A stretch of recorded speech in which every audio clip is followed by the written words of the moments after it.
நான் பெங்களூர்ல வசிக்கிறேன். ஒரு கல்லூரியில படிக்கிறேன். இது எனது பக்கத்து வீட்டு ஆன்ட்டி என்னிடம் எப்படி பழகுனாங்கிறத பத்திய உண்மை கதை. ஒரு நாள் எனக்கு கல்லூரி விடுமுறை. நான் வீட்ல டிவி பார்த்துட்டு இருந்தேன். உடனே ஒரு சிறு குழந்தை என் வீட்ல வந்து விளையாட ஆரம்பிச்சது. நான் அந்த குழந்தைய பார்த்து யார் இந்த குழந்தைன்னு வியந்தேன். உடனே ஒரு ஆன்ட்டி உள்ள வந்து தனது குழந்தைய தேடனா.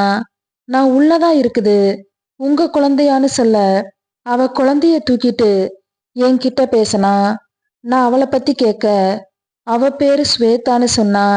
இருவரும் அப்படியே பேசிக்கிட்டு இருக்க அவ என்னை பார்த்து நீ ரொம்ப அழகா இருக்கேன்னு சொன்னா.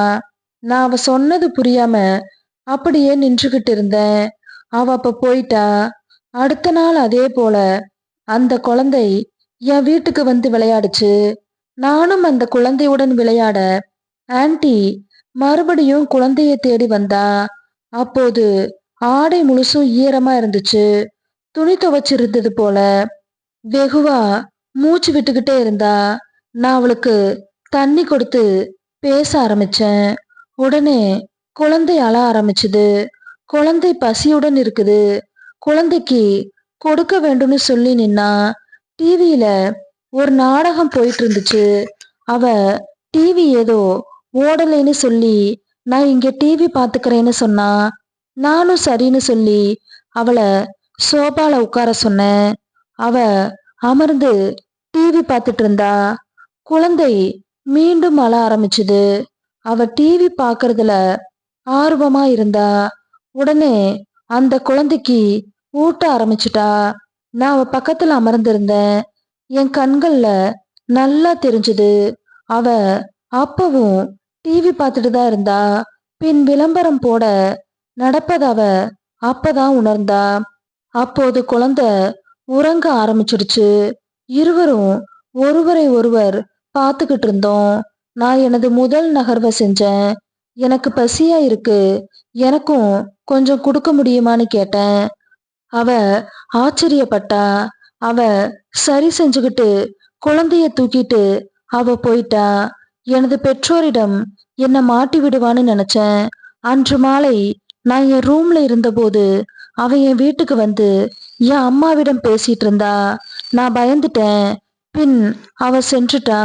நான் என் அம்மாவிடம் சென்று என்ன விஷயம்னு கேட்க ஒண்ணுமில்ல, ஒரு சமையல் குறிப்பு பத்தி பேசிட்டு இருந்தோன்னு சொன்ன.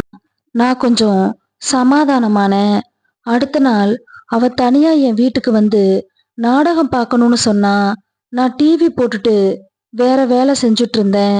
அவ டிவி பார்த்துட்டு இருந்தா. அப்போது என்னிடம் நீ ஏன் நேத்து அப்படி கேட்ட, உனது மூளை கெட்டு போச்சான்னு கேட்டா. நான் என்ன மன்னிச்சிடுங்கன்னு தலைய குனிஞ்சேன். அவ என் அருகில வந்து சொல்லு, எதுக்காக அப்படி செஞ்சேனா, நீங்க ரொம்ப அழகா இருக்கீங்க, உங்களை எனக்கு ரொம்ப பிடிச்சிருக்குதுன்னு சொன்னேன். அவ முகம் கொஞ்சம் சந்தோஷப்பட்டுச்சு. அவ மீண்டும் டிவி பார்க்க ஆரம்பிச்சா. பின் என்ன பார்த்து இன்று நீ பசியோட இருக்கிறியான்னு கேட்டா.